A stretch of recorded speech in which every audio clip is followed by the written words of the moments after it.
Good afternoon, everybody. Welcome to the SRPC Commission Committee meeting. Today is Thursday, September 22nd, 2022, 4:04 in the afternoon.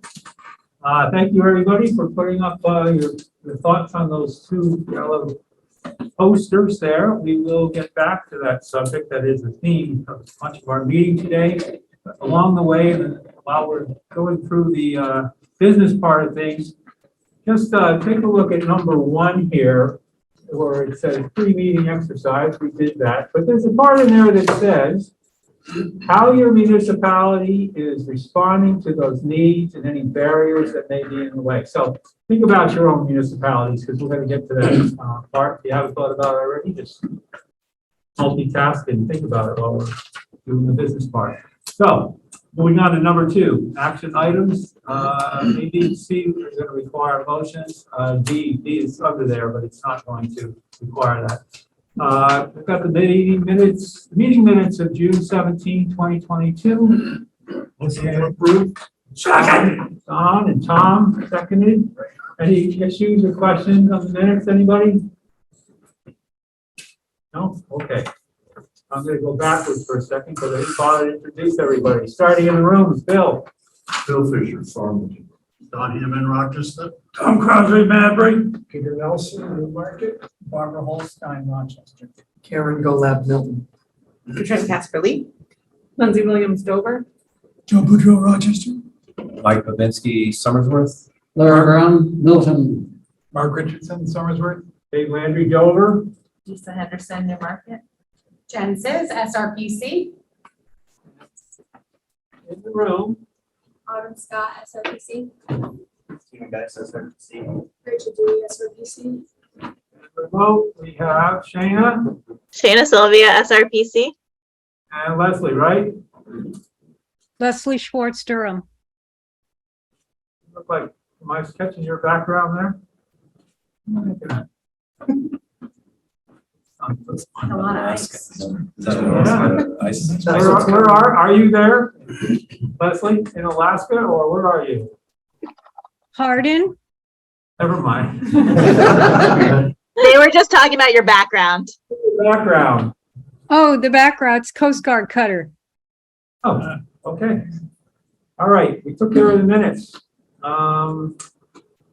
Dues rates, letter B, acceptance of the fiscal year 2024 dues rates. Our prior meeting, we had talked at length and had a very fulsome discussion about the dues. There were multiple different scenarios that we went through and selected one, and I think it makes the most sense. It's in your packet there. Essentially, what it does is it says, boy, what a crazy and confusing year it is as far as CPI, et cetera, et cetera. So we're not going to let that influence our dues rate analysis. But we do have population changes that we have recorded since then, and we are going to keep that in mind. So basically, the driver here is an increase or decrease in the rates depending on how your town's population has changed. And we left it at that, and it's a very modest change in aggregate. And you can see on the far right column, some people are going to be paying a little bit more money. That's basically a couple of the cities, and then for the most part, it's flat, or some people are going to be paying less. We also actually took, for the people that weren't at the last meeting discussing it, we took a pretty deep dive and we looked to see what percentage of the revenue on a yearly basis going back like 20 years, something like that, wasn't it, Jeff? We had the data, fortunately, and we looked to see it, and it typically comes in around 10% of the revenue for SRPC comes in through dues. It's been pretty consistent, you know, a few ups, a few downs, but there's other reasons why we think that that's supported, but at least we can see that we're consistent, and we can explain that to auditors or regulators or other SRPC, not SRPC, other regional planning groups. Because apparently across the state, there's other planning groups, I guess. And some people have an explanation for why they charge what they do and others don't. So we're in good shape that way. So, are there any questions on that? Anybody have any questions after looking at this? No? All right, we do need a motion. I'll make a motion to approve dues for 2024. I'll second. John? Tom? Let Tom have. Tom, second. You get commissions, I think, a commission. All right, I need a roll Each of call our- on this. Yeah, Um, probably not. yes, definitely. Okay, Bill Fisher Farmington, yes. Yes. Yes. Yes. Yes. Yes. Yes. Yes. Yes. Yes. yes, Larry Brown, Milton, yes. yes. Yes, Yes. and Al, Leslie, Yes. that's unanimous. Thank you, everybody. Roll call. So, next up. Annual report. Yeah, so I'm gonna share my screen. So I'm just gonna do a quick overview of what is in the annual report this year. We use most of the same formatting from last year because we think it's a good model. We added, which was a suggestion from one of our commissioners last year, a letter from the executive director. So we had that at the beginning of the report, which is an overview of the year, which is great. As always, we have our volunteer and staff directory. So all of you, little asterisk for those on the executive committee, and then our different staff here at the Planning Commission with the current projects that they work on and a link to their pages on our website. We have some staff overviews of what happened throughout the year for hiring, promotions, and people who vacated positions. And then kind of a little fun section of some of the staff team building we did throughout the year. When we moved to this slimmer model of the annual report, we still wanted to encompass all of our projects. So we ended up putting in this table last year and this year, which shows every single project, what type of project it is. That's kind of the way we sort things on the website. So being consistent with that, showing what staff worked on it and what area, whether it's, our function as an RPC, an MPO, or an economic development district. So this is a nice overview of all the projects we worked on throughout the year. We then do a fun section looking at some statistics and numbers. I'll just call it one of the fun ones. We spent over 15,000 minutes on Zoom, which is kind of a cool statistic to look at. And then there's some others here that you can dive into. The first section here looks at some of the meaningful outreach we did throughout the year, just calling on a couple examples of projects that we've done. Then featuring some of the webinars and presentations we are asked to present at, or ones that we did as a planning commission, like our resiliency roundtables, our EV charging panel discussion, and some of our commission meetings. We then like to highlight things kind of as they're organized on the website, again, for consistency. So we highlight a plan, we highlight a service, we highlight a collaboration. So for plans, we looked at the Sunrise Lake Watershed Management Plan with a nice picture here of Sunrise Lake. We looked at some GIS highlights, some of our favorite maps we've done throughout the year, and some statistics from our online mapping portal. For our map spotlight, we focused on the Durham Groundwater Project. For our project spotlight, we looked at the Dover Building Resilience by Building Equity project. As a service, we looked at some of our COVID-19 recovery programs. So that features things like our digitization efforts or our community technical assistance program. So again, we kind of like to pull out some stats so we can kind of measure up and see what we're doing in terms of those numbers, which is kind of a fun way to look at it. We also featured testimonials throughout the report, which we've done in the past. And this time they're kind of featured throughout the report as they're associated with the different sections that the report is covering. For a collaboration, we spotlighted Explore Miss Mountains. We were able to help them get a grant for $60,000. So that was a really exciting effort. So we featured that as our collaboration. And then finishing up, we have some data collection numbers for the season.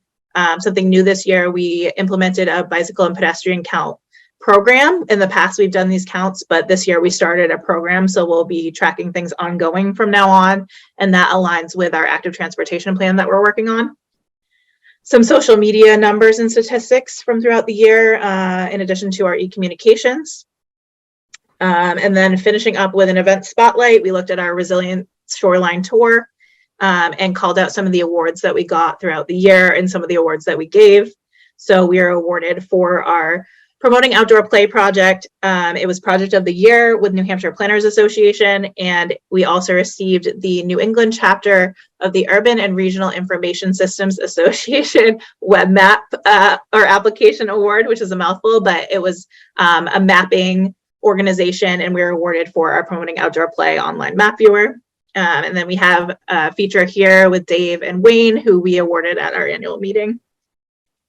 And then finishing up with the budget for the 2023 fiscal year. So if anyone has any questions or comments for this document, we just ask for an acceptance. But if anyone catches any typos or anything, it's very easy for us to fix that and get those corrections up online. I will also note there are 3 copies floating around the room if you would like to peruse the paper copies. And we're happy to print more of them if you want a hard copy to take with you. I know obviously this is on our web site, but is there any, do you do any hard copies to anybody at all? Or is there people that should be? We used to pre-COVID, and then we stopped. So I guess the question to you all is, do you want hard copies? And we could certainly get them printed. We were getting them like printed and bound to distribute. I think we talked about it even last year. And question came up about not all, maybe a pretty good sized group here today, but not all the communities were necessarily at the meeting. And may not fully appreciate the subjects talked about, etc. And then secondly, whether it be town halls or libraries and things like that, they often like to have, well, I shouldn't speak for them, but I think they like to have hard copies still. They still paper in libraries as far as I can tell. So I don't remember where we landed on that though. Did we? They have anything definitive yet. Okay. I think to your point, Dave, I'm not suggesting that we do 50,000 copies of this, but are there some projects, maybe some of the ones you're mentioning, where we're doing, whatever it is, 20, 30, 50 copies that get put in places? I'm very, very pleased with what I see. This is very well done and represents SRPC very well. It would be nice if it was in places, maybe it's a library, maybe it's a city hall, that people would get a look at it and say, hey, this group is really got their act together. I think that's a good idea. I think we used to print about 75 copies, if I remember correctly, and they used to go to all of our commissioners. And I think we used to send out one to every community as well. So if we're just doing a smaller batch and we're sending them out to our towns and cities, I think that could be useful for them to have on hand. And then we could additionally, if any commissioners wanted a printed copy, we could do a couple extra for those that wanted that. I think that would be like a good accommodation. I agree. I think the hard copies are an opportunity for engagement.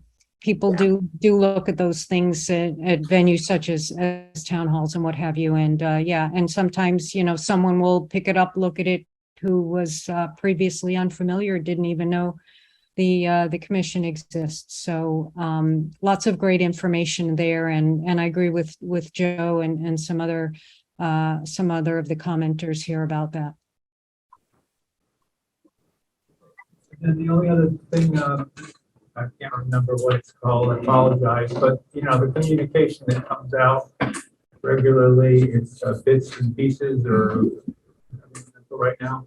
But Yeah. is it time to include that in there? Because that's a good place for people to access an electronic version very easily. And that goes out to well, I don't know beyond Dover, but I know it goes out to a wide swath of people in Dover.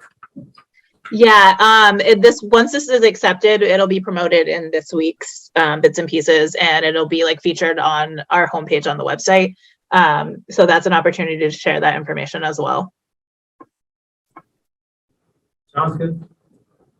So, I don't know whether we should just request that we get one copy for everybody rather than keeping track of specific names or which people said yes or no or whatever. Let's just do that to make it easy. Plus one for each of the, well, two for each of the cities, one for the library, one for the town halls. Yeah, when you add everybody together, right, and then you add an extra copy here or there, maybe that number you said before, that 75, we've done that in the past, and why don't we just do that and use that number? Because that'll make sure that everybody's covered up.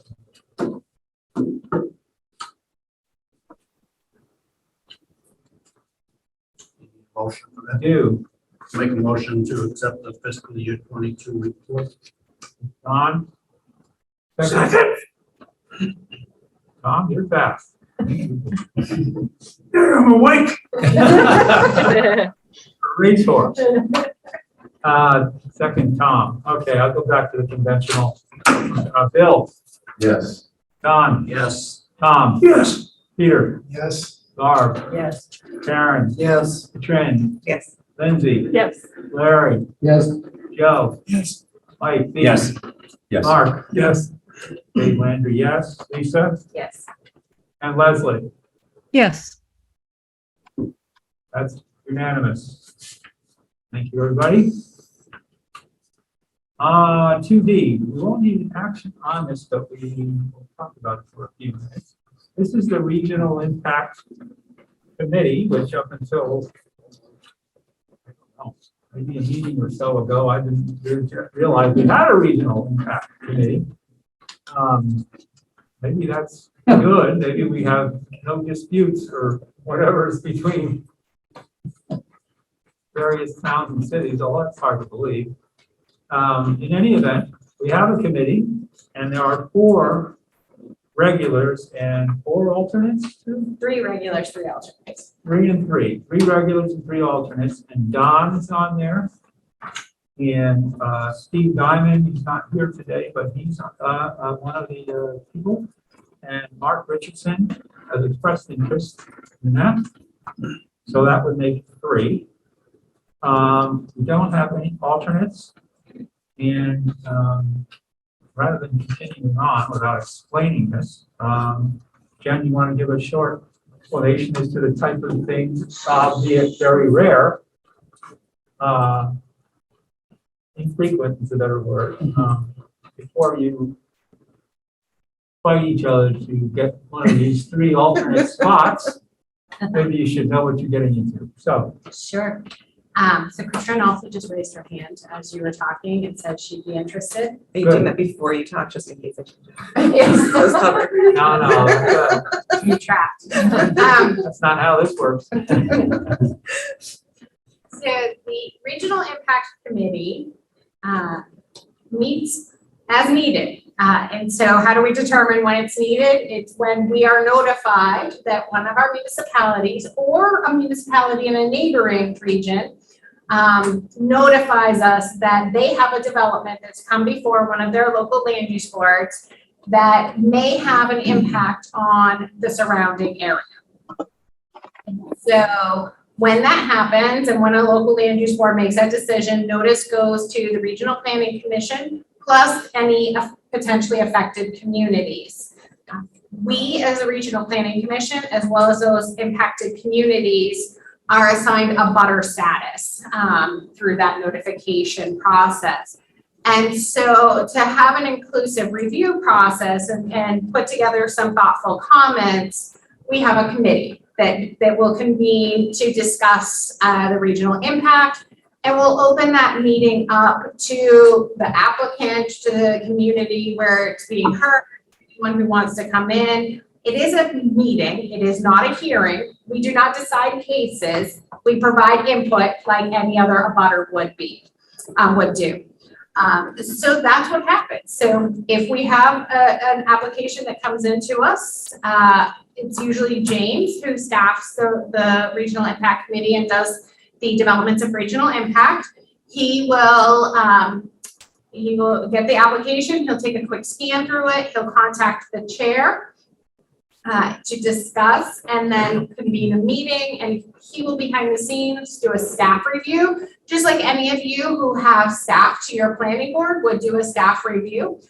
He'll do that review, except we review the application exclusively from the perspective of the regional impacts. We do not look at the local regulations and whether the application is compliant with, that individual municipality's regulations. It's more, what are the traffic impacts to the neighboring community? Are there potential water resource impacts? Things that transcend municipal boundaries, those are the things that we'll look at and comment on. And so that's it. The committee will review that application, they'll discuss, staff will put together a memo that articulates those findings and send it off to the community in time for their hearing so that that letter can be received as a butter testimony. And that's the role of the regional impact committee. There's a lot of people with planning board experience that in their towns here. Has anybody ever had a regional impact? Larry? Don, I had one myself.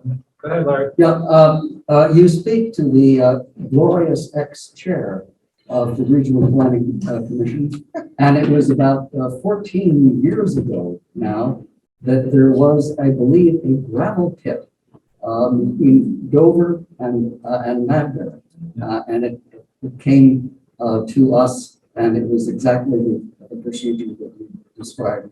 We were advised, but really a useful analysis and safety valve. At our last meeting, I offered my services because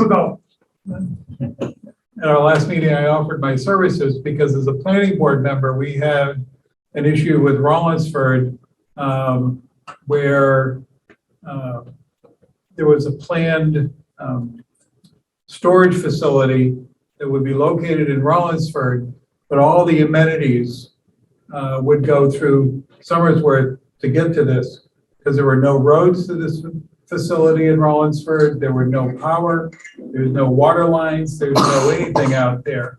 So they get all the tax benefits and we get all the other benefits of having to provide services. Yeah.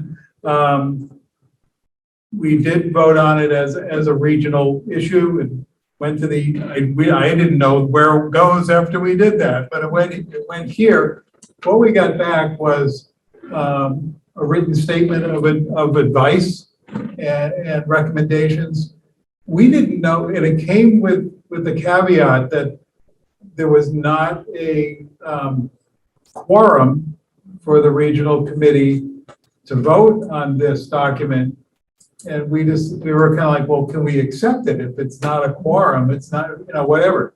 We ended up accepting it as advice. And we took a vote on it. And I shared that. And as I did, I was kind of told that, well, we don't have enough members for a quorum. So I went, okay, because I can see it happening more and more now that we're required to do that, to have that vote on whether it's a regional impact or not. So. Yeah. I would like to be an alternate. I've been on the Madbury, chairman of Madbury Planning Board for about 7 years. We're also on the Stratford Rockingham Regional Planning Commission years ago. I was a man in the 70s and got off for business reasons, and now I'm back on. We had the two councils were together. We met together, discussed.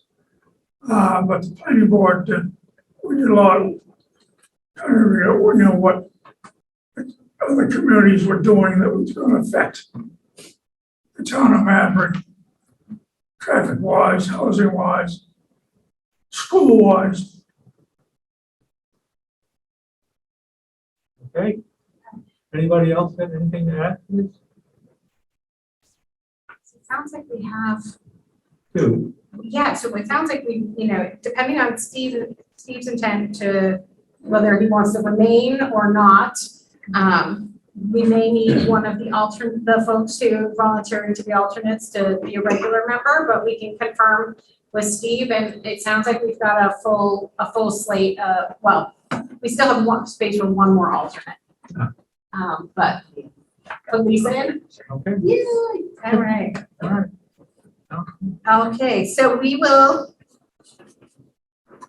You guys could vote on it now and make it so. If you want it. Okay, somebody give me a motion. We got Lisa, Tom, and Katrin. As alternates with Dawn, Mark, and Steve as regular members. I'll make a motion to recommend this for the committee. Second.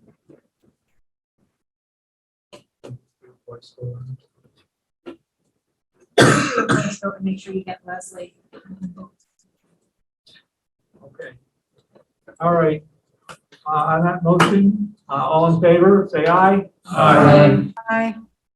Leslie, any nays? Aye. No? Unanimous. Thank you, everybody. Thank you. That is about the smoothest volunteerism thing I think I've ever encountered anywhere in my life. Great. And Yep. Okay, so hear that. Now we are on to 3. We are back to Shana on the Regional Housing Needs Assessment Commissioner Workshop. Yes, Jen, can you share your screen with and move forward 2 slides, I believe.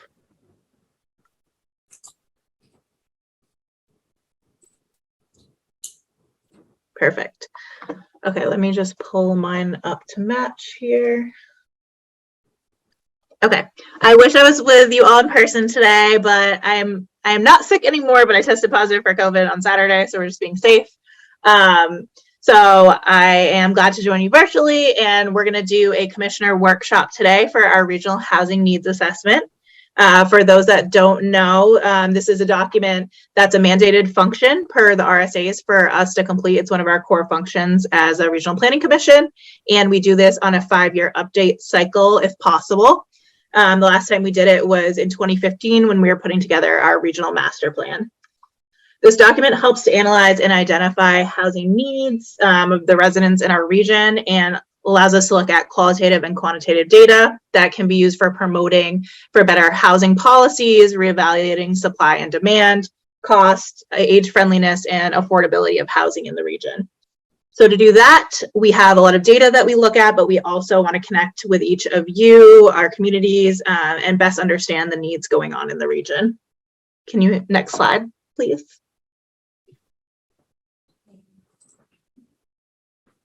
So the logistics for today, we're going to give you a brief presentation with some regional data, mostly pulled from our data snapshot. And then I am going to give an overview of what we heard from our public survey. Then we'll launch into 2 activities. One, a facilitated conversation where we'll reflect on the exercise you did earlier with needs and barriers. And then we'll do a fun little investment activity and have you budget out to improve housing in a community based on a fictitious grant that community got. Next slide, please. I am now going to turn it over to Rachel. She's going to give you that regional data overview before I talk about the survey that we did. Sure. Or the keyboard, the down arrow seems to be doing the magic. So the region, the population in the region is continuing to grow, and though the rate is declining, we are anticipating another 21 people over the next 30 years. The highest density population is, of course, in the Tri-Cities, and then in Durham, especially surrounding Village and Newmarket. The region also has a high, significant group quarters population. This is mostly UNH students in dorms in Durham and residents in nursing homes across the region. As of the 2020 census, almost 12% of the region's population is a racial or ethnic minority, and the majority of minority populations in the region are from the Tri-Cities and Durham. The region is aging. The median age has been increasing in 15 of our 18 communities. Population 55 and up is increasing at the highest rate, while the population under 18 and their parents 34 to 44 are decreasing significantly. The population 18 to 24 has increased and will likely not decrease largely due to the significant college student population.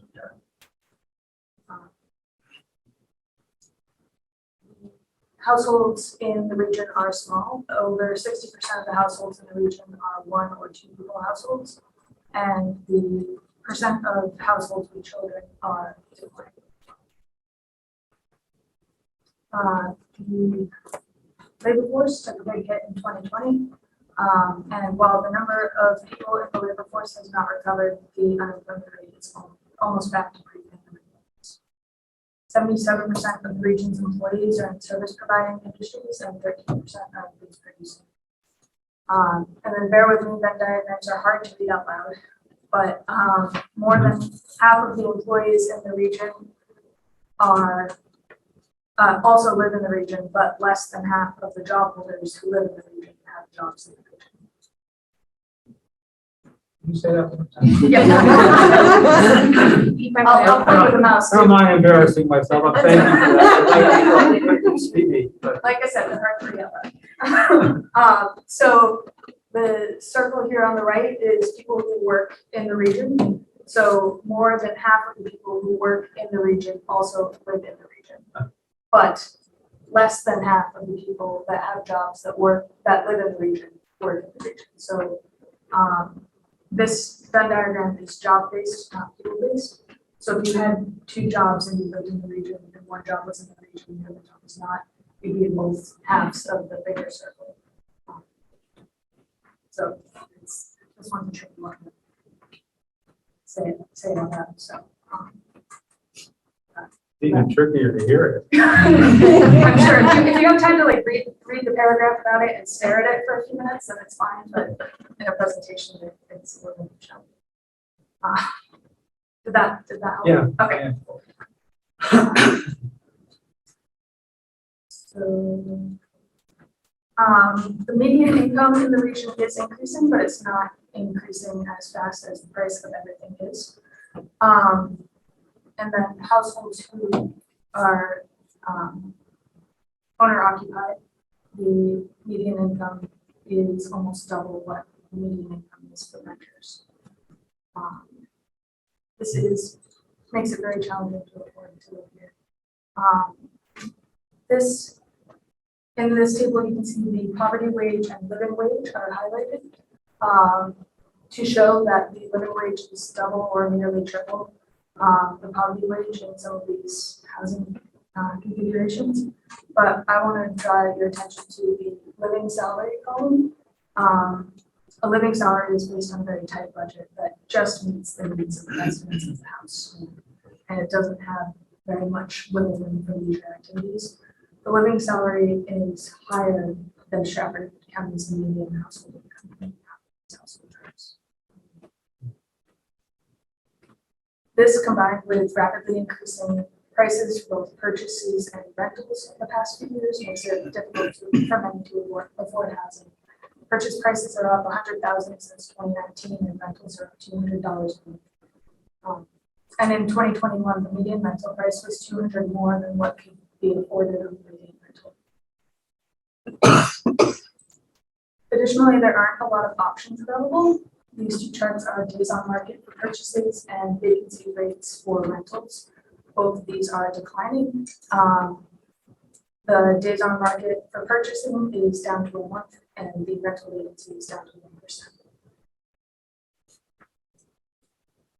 And the housing that is vacant in the region is primarily lake house camps surrounding the lakes and in the northern communities. Wakefield, New Durham, Middleton, and Northwood are all significant numbers of vacant housing units.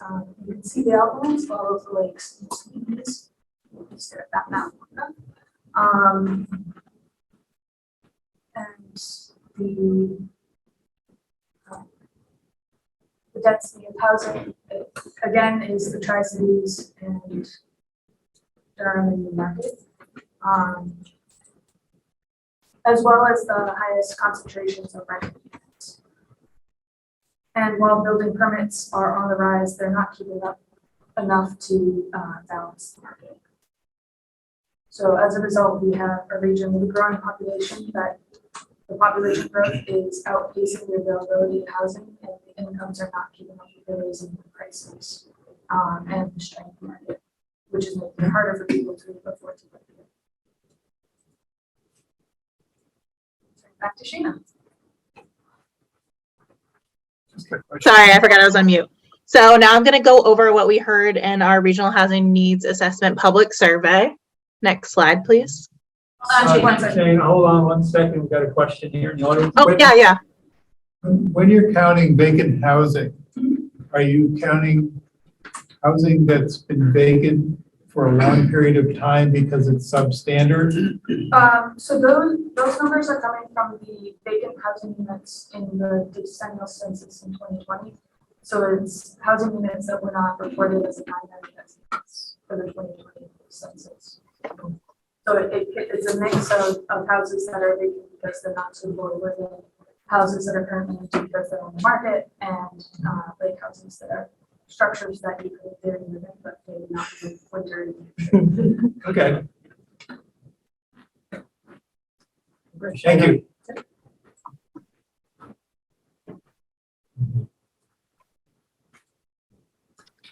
Okay, so thank you. We launched the survey in February of 2020, and we had it open through July. We had online was the primary version of the survey, but we also printed out some hard copies and brought them to places like the Dover Housing Authority, the Community Action Partnership Office in Dover, the Homeless Shelter of Stratford County. We wanted to get a variety of responses and as many responses from residents in the region as possible, and to be equitable in the ways that we are reaching different populations. We tried really hard to get a response from every community. We asked communities to share on their websites and any kind of newsletters they had. We did get a response from every community, except we didn't hear from Brookfield and Middleton. So we're pretty happy that we got at least one response in almost every one of our communities. You can see here the breakdown of that. We mostly heard from people in Dover and Newmarket and Rochester were the largest populations. Next slide, please. We were also excited to see that there was a good breakdown of ages responding to the survey. So that way we can do some interesting data analysis looking at if there's different preferences for millennials versus for seniors. One good example of that is being closer to amenities was a higher priority for seniors than to millennials. So we were able to do some interesting data analysis because we got this great range of age responses on our survey. Next slide. We asked our respondents about their current housing situation. You can see that a little over 50% own their home with or without a mortgage, and about 26% rent among some of the other responses here. We did see that in larger communities, people were more likely to rent in the Tri-Cities, which makes sense. And between different age groups, like those 18 to 34, there was a higher percentage of people renting at about 42%. When looking at 45 and older, only about 14% were renting, and a lot more were owning their home with or without a mortgage. Next slide, please. We asked people about the types of housing they live in currently. You can see here that the most popular answer is single family home, and next to that was multifamily homes, so more apartments.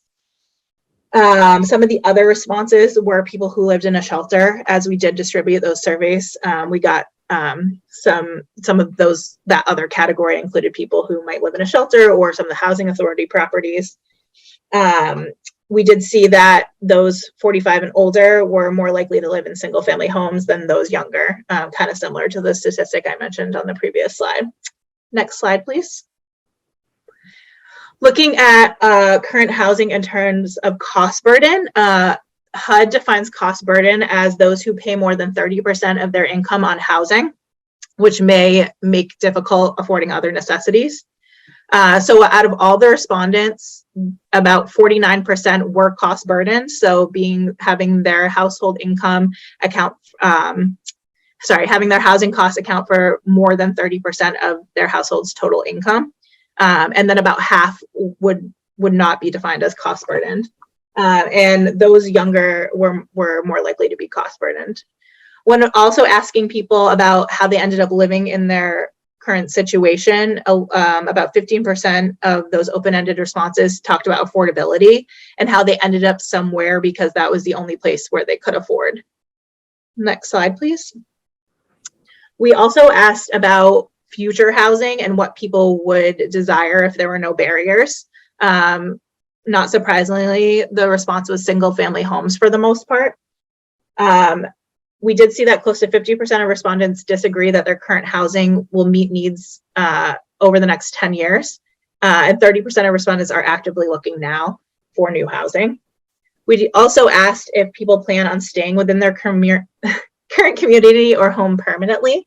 And it was pretty evenly distributed. About 106 people said yes, and 80 said no, and another 50 respondents said that they would love to, but it was dependent on different circumstances, mostly being affordability. Next slide, please. We also asked about priorities when looking for future housing and what type of housing is needed in the region. Some of the top priorities were affordability, safety, availability of infrastructure and utilities, and being close to amenities. And then what types of housing are needed in the region. They're in order here of what we saw on our survey. So most thought we needed moderate and low income housing and thought we had enough of high-end housing. Next slide, please. A couple more slides just looking at housing impacts. We asked what are some housing related challenges facing communities in the region, and you can see here they're kind of cut off, but cost of housing or rent and availability of housing options are the two biggest concerns here. And this was actually similar in smaller versus larger communities. Next slide, please. And just the last slide looking at housing impacts. So what factors affect you staying in your community? Not surprisingly, cost, housing supply, type of available housing, quality of housing, and location. When we asked people if they planned on staying in their current community, we heard if age allows, so looking at age friendliness of different living options. Those people who rented said it's kind of sometimes up to their landlords. People have kids in school, so that was a factor of how long they're staying in a community. Cost of living, and we often hear taxes in any of our outreach that we do. So that was a big response as well. So that is our brief overview looking at some of the regional data to give you context for some of the activities that we're going to do today and kind of what we've heard so far with our outreach. I am now going to turn it over to Jen, Autumn, and Stephen. They're going to review that pre-exercise that you did and some of the themes you came up with. And Jen's going to talk to you a little bit about responding to those barriers and needs and what we can do to respond to those. All right, so we're going to turn to Autumn and Stephen first. Who had housing needs? Autumn, all right, you're up. So got a couple of themes emerging. One of them is energy efficiency, so both retrofitting old housing stock to come up to modern standards and also using green building for new builds, and also having a variety of housing sizes. So apartment sizes from 1 to 3 bedrooms, and then as well as options for empty nesters. Having housing stock along a range of prices or socioeconomic scales, and some of the types mentioned were affordable, senior, first-time buyers, assisted living, public housing, recovery, transitional, ADUs, and then also integrating these affordability levels rather than compartmentalizing them, and location-based housing. So having housing near services like healthcare, and then also close to downtown or within the downtown, in places that are walkable or designed for walking and transit use. Thank you. All right, and so Stephen, can you summarize what we heard for barriers?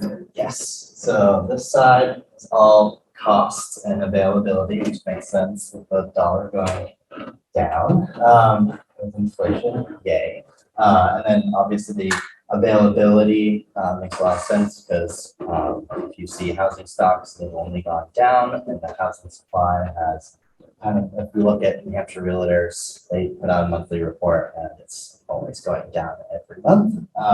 They're not getting better, but it is good to see the that almost about half the Foster articles I read are about a new housing development coming out, which is fantastic here. And then there also about 25 of them are people blocking that or being rejected in some way, which kind of brings up to one, somebody put down NIMBYism being kind of a problem too. For people that are familiar, I'm sure everyone's familiar in this room. It's not people that are like, got my backyard, don't want probably large housing developments built in there around their home. Another big theme was lack of available land, whether that maybe be in zoning things that you guys have created or just for what is an ideal location for housing. Another one was infrastructure, having water sewer lines in their areas. That's often a barrier for building new large housing developments. And then another one was single family developments being the most cost effective to build itself, which makes sense. It's like one of the most rebuilds. I think over 50% of our new construction have been single development, single family housing. And I've been doing building permits for at least the last 3 years, and I've found that out. It's quite a lot of single family developments. And then another one was the market focus. Market forces are not aligned with our social and environmental factors that we need to, reconsider how those things, should be, or what we should evaluate when we're building housing. So those were kind of the main things. Thank you. So we're gonna go back to that question that Dave posed at the beginning of the meeting. Now that we've talked about, summarized our arrival exercise here of what our regional and local housing needs and barriers are, we want to start talking about what some of those opportunities are and some of the things that might be happening in your own communities to help address the housing needs and barriers. So this is where we open it up to you all. Sure. I started hearing about this earlier in the year, and we started a housing committee in our town of Lee, and we are working on the last stages to change our ADU rules. We have water and sewer issues, so we're trying to figure out maybe that's the next step going forward. Is there a way to have something to allow some more apartment type buildings? Could you say for the group what ADU means? Oh, accessory dwelling unit, and we have a rule that you can only have an ADU on your property if it's attached, which makes it really challenging, and also it's only 800 square feet. So we're going to review and hopefully go with also detached as an option and increasing that square foot, and that will change, increase the ability to have them on your property and to have more of the housing area. I think because you're working on this. The state of New Hampshire says that people have a right, as long as it meets setbacks and other things like that, wetland issues or whatever, you have a right to have an accessory dwelling unit on your property one. Certain towns can decide that they want to increase that number.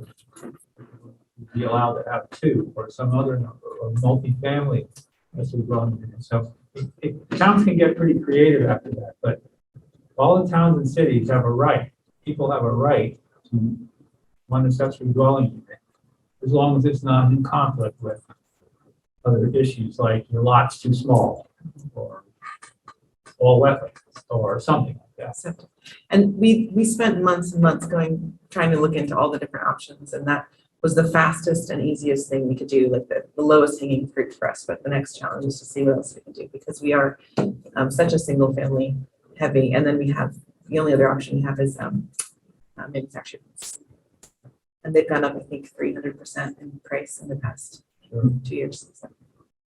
Still only by right if it's attached though, and so then that's where towns are moving to change that under their own regulations for. I think you had to allow either attached or detached. It had to be 750 square feet minimum. I think that was one of the rules, so that we chose attached. What? I think it's maximum, not minimum. Square foot, no, minimum is 750 square feet. It's the minimum maximum.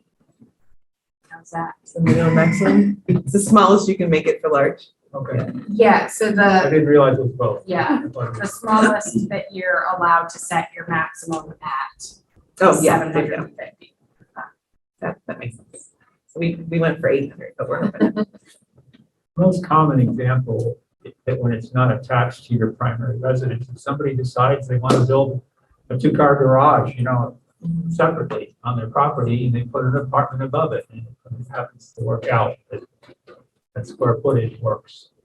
One of the biggest problems we have with that is that people have a tendency to want like 1,000 square feet. So a lot of people have had to make a common area space in their garage, EDU, because that, like, it's just, so trying to help people not have to. Somebody else And want to talk? last year at Farmington, we put for the town, and it got voted in. To where it used to, for an ADU, you had to have one common wall in, between the ADU and the housing residence, main residence. We did away with that. Where you could like have the garage apartments or a standalone ADU behind your house where, because we saw people were running into problems, like you pointed out, running into the setbacks because of the way their land was either laid out or their house was laid out, and trying to have a common wall and push the ADU into the setback. We did away with that, put them back, and we raised the size, I believe, to 850. You could have it smaller, but maximum was 850, so that kind of helped out everybody. And another thing we're looking at this year is a lot of our zoning requirements don't allow duplex units on the property because of the size of the land. So we're digging into that, leaning more to changing the regulations to allow more duplex units based on the land.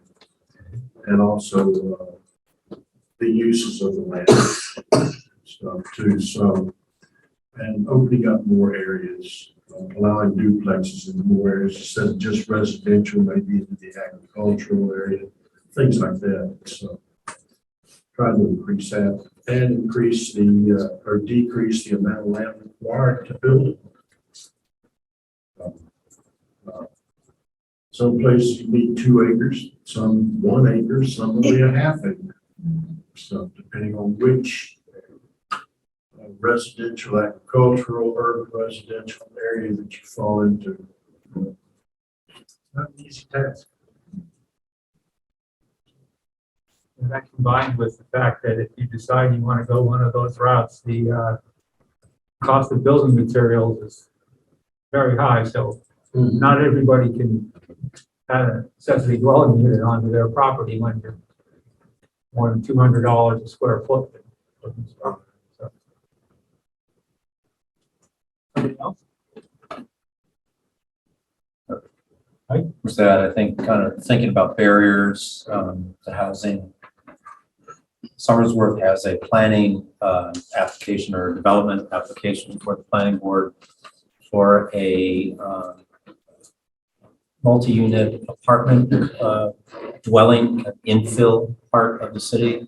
Kind of one of our first forays into that, a major one anyway. And I know the applicant is hearing a lot of feedback in some regards, some pushback about parking.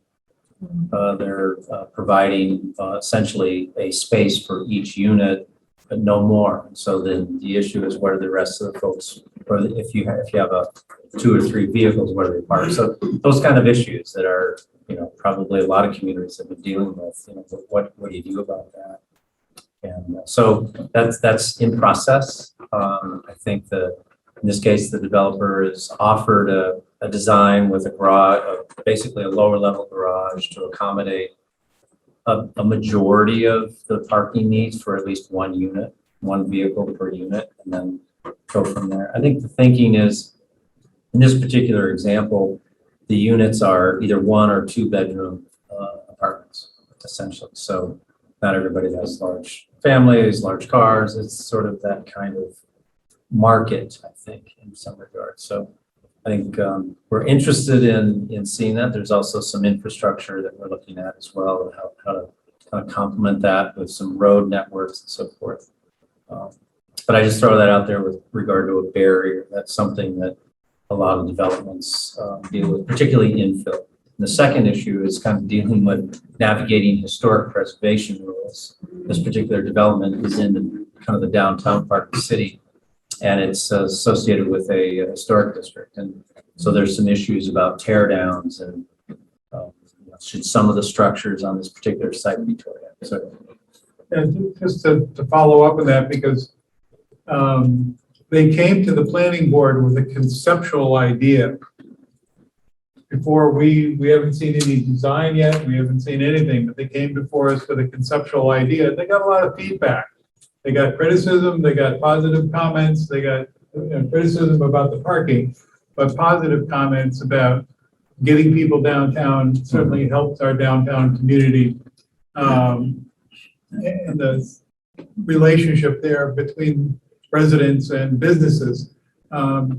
So it's going to grow, it's going to work. You know, the thing that I found with them is that they were highly motivated and willing to listen to the comments that we all made. So I think, and as I ended, I said, well, when there's a will, there's a way, and we'll work it out. Yep. Lindsay? I can add a couple things, and then you probably know more than better than I do in Dover, but there's been a number of things in the works for a while, and some coming to fruition related to accessory dwelling units, transfer of development rights, looking through some of the zoning, a lot of the things that other folks have raised. One of the other tools that both the city council and the planning board have, and the planning staff and the city have also been using the Tri-City Homelessness Master Plan to think about some of the things that were highlighted in that, related to how does that sort of promote this diverse housing stock that we're talking about. And then more recently, our city council every 2 years, when there's a new council in place, does a goal setting process. And I happen to have it with me from earlier this year. But one of the goals is structured around this sort of frame of that our city is diverse and attainable. And a lot of the goals under that are related, at least in some way, to something around housing. So it's become, so we have our city strategic plan, we have planning board, but we also have this sort of layer that the city council is kind of has in mind that they want to be setting the tone and sort of setting the impetus for both from a housing and a business perspective, and what that means for being a welcoming and attainable community as well. And I think that that's, hopefully that will bear fruit. Peter? One of the things that I always, this more complex and intertwined is not just the cost of, building a new house or maintaining a physical structure. It's also things like energy costs, carrying costs, and what are all of those things. New Hampshire is facing a doubling in electric rates. You're going to be paying twice as much for electricity. You're going to be paying twice as much for oil. If we had policies that were focused on energy policy, that were lowering the carrying costs for people, that makes housing more affordable. Or look at the New Hampshire property tax burden, for example. When your property taxes are high and you want to rent your property, your rent is going to be high because you're burdened with high property taxes. So, we have these complex things that New Hampshire never truly addresses on a large scale. Income tax versus property tax, true energy planning and costs of distributed energy, and having limits to growth based around, how much can we afford to grow? Things like, what are core things we need? Where's our water supply coming from? What are our water and sewer rates, right? So all of these other things impact housing tremendously. And the costs of housing and the affordability of housing are all of those things intertwined. So again, it makes it hard because, to make housing more affordable, it's not just putting more housing in place, it's making the overall carrying cost and affordability of living and the things that we need to look at and I think we need to think about from a planning perspective. So just trying to pull in comments from Leslie that she submitted online. She added to the conversation of needs and barriers. With on the needs side, we need more workforce housing, moderately priced single family housing, On the barriers side, we have property taxes, pressure on the environment and conservation concerns, for example, limits of development, private student housing versus workforce, and zoning. All right, so our time kind of ran for this, so if we have maybe one or two more comments? I just make one comment, I'll be brief. I think overarching this, and to me, it's a paradox, it's seemingly absurd, is that lots of good comments. The reality is, we're just so woefully short on the buildings and apartments and all that. And so the need to incentivize developers to spend their money and include some more affordable housing is a big challenge. I don't know where the line would meet. Maybe we'll find out with the rates being raised by the Fed, but we have a lack of building in the state. There is a vacancy rate, as we heard earlier from Rachel. There's not a problem here getting people to buy into houses being built and apartments being rented.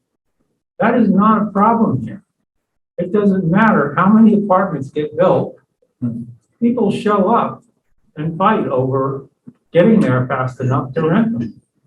Dover has added hundreds and hundreds, I would say in the last 5 years, it's a couple of thousand. And there's, I don't know how many in the works right now that have been accepted and not yet built, that are hundreds and hundreds more. And there is no problem finding buyers.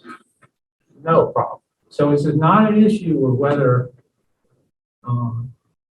people don't want to come here because it's too expensive, because they are coming here and they are paying. So the real challenge here is to keep working on incentives for developers who can basically decide what they want to build as long as it meets the regulations, to include more affordable housing, like HUD type of dollars in some of these, which is set at about 80%. So if our region, it's $1,000 a month for a single bedroom, the rate would have to be 800 to meet the HUD housing. But you have to incentivize people. And so in doing that, Dover has done quite a bit of that. And it's things like zoning in central business districts that allow people to build an extra floor, maybe an extra 2 floors on the building they want to put up. The regulations don't give them the right to that. The trade that takes place.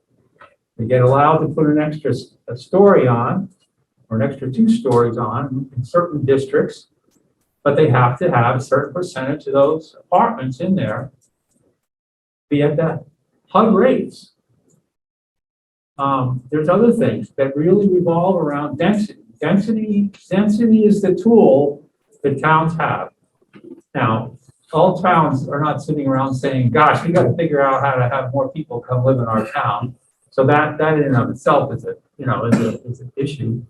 But there has to be density bonuses provided for people to come and spend millions of dollars to build large projects, because we don't have a problem here, despite the costs.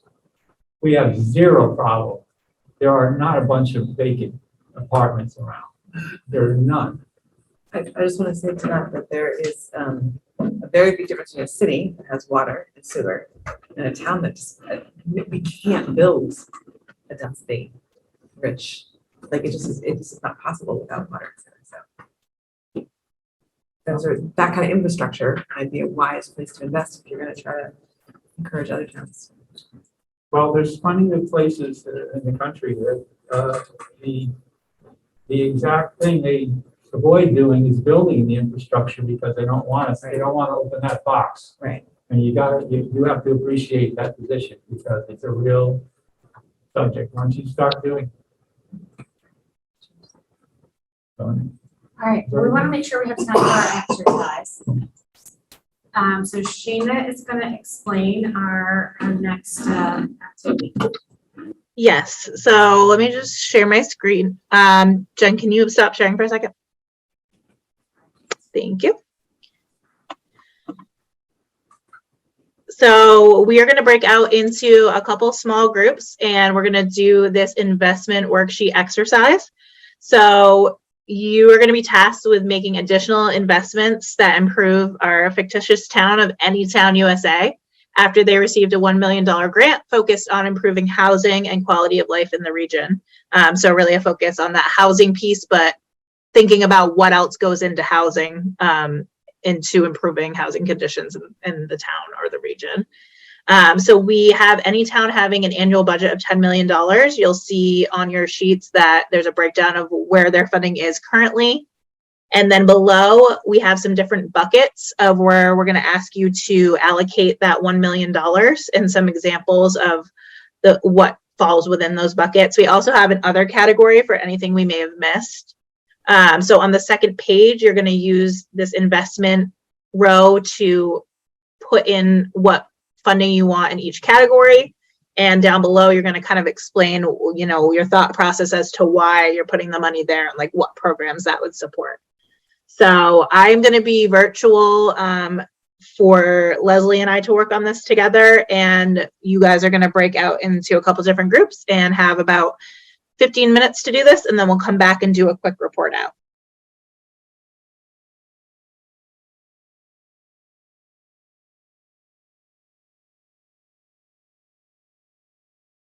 Keep in mind, we've got 4 groups here in the room, and we have Shayna and Leslie also on screen to report out. So, is there any group that would like to go first?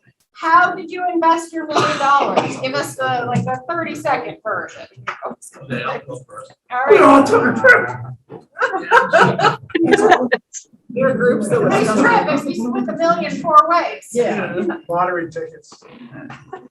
We decided that public safety would spend 10%, infrastructure 35%, neighborhood development 15%, community services 10%, regulatory framework 10%, and under other, we went with recreation, debt service, and education 20%, and 0 for arts and culture. All right. Is there another group that would like to go next? Well, we She's have done. totally God, I different didn't know you were that tough. Sure, we'll go. So we did not use the calculator. We did not create percentages. We just talked more about having looked at the overall picture, budgetary picture of the town. We felt like $1 million was quite a nice influx of dollars, but at the same time, we couldn't lose track of actual costs of things. So it was clear that we weren't going to just build housing and say we're done. So we were thinking all along about leveraging other dollars and other kinds of participation. So we started first talking about infrastructure and acknowledged that we also pictured this being a smaller town and not maybe a city because of its size. So we took to heart, the common refrain that's a barrier to not have public water or sewer. So we talked about community septic a bit and said that, in my days, 10 years out of talking about housing stuff, it was talked about then, but there was still a lot of poo-pooing, like, I don't think that works. So we wanted to see. That was not intentional. But I'm going to use that. So we talked about, a model ordinance or a pilot project, maybe leveraging dollars from USDA, so that it could be shown and demonstrated that it could work in a context of a small home, dense development. We talked about other assets of the town, perhaps already, such as vacant or property with tax liens on it, or landlords that have allowed property to decline, that perhaps some of that property could be purchased if it's privately owned, in a deal, and possibly held in a land trust form so that the municipality would still, or in partnership maybe with a nonprofit, would still be able to ensure long-term affordability, probably for rental housing. Talked about the tax incentives for developers, like tax increment financing, and developing model policies in that regard to help them make investments sooner and town gets its payback over time. We talked about community building and just other investments and things that can make it more neighborhood-like rather than just buildings plunked down. So whether that's benches or gathering areas, playground, something to that effect, to not forget the sense of community. And things I missed. Just we were gonna, plunk this down in the planning department and make sure that they can create the right ordinances to make this happen in partnership with other funders and developers.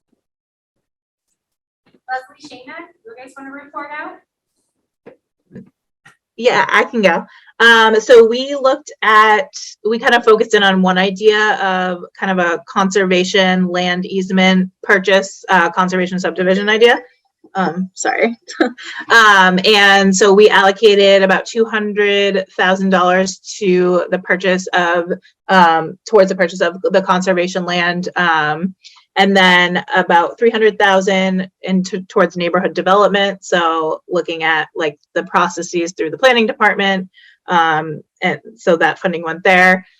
We looked at 50,000 towards regulatory framework. So supporting additional town planning for like backlogs of building permits and kind of getting some of that out of the way for this future effort.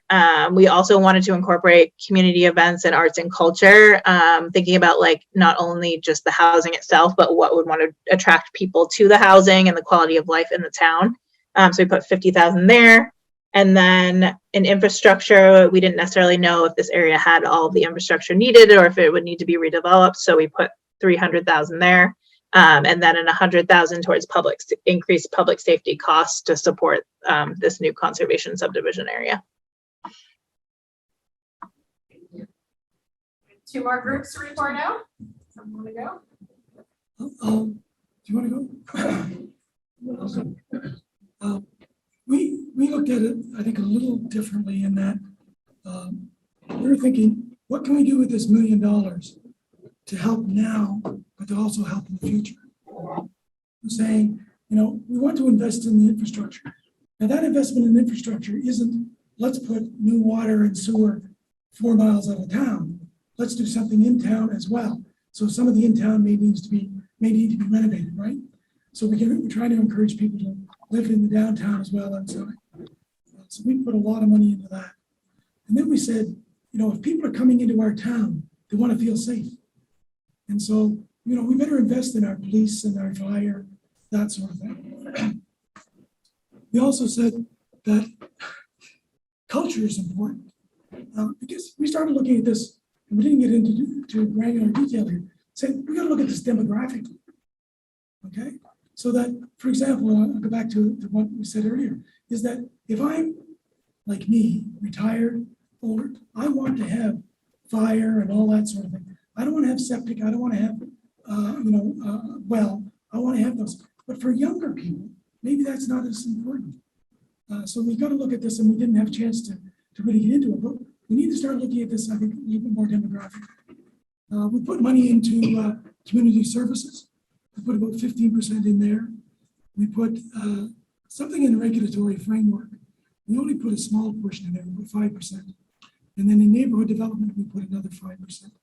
So again, we're thinking of this more from what can we do now, what we can do to encourage other people to come in here from a development point of view. Yeah. Last but not least. I think we came from a different angle. Do you guys want me to talk? Yeah, go ahead.